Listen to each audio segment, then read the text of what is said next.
New one? How I know you can hold me. Well, you want to hold Hold on, her for a honey. minute? She's calling Come here, you, Gotcha. mommy. I know, I just said hold on. Oh. Mace, sure. Well, your hands are full. I know. I have been cold all day. And you are like on think fire. so. She There. I don't think she'd eat off that. Here.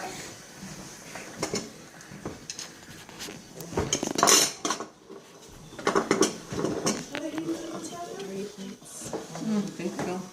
I finally gave Dana the gum I got when we were down at Charlie and Shannon's the last time.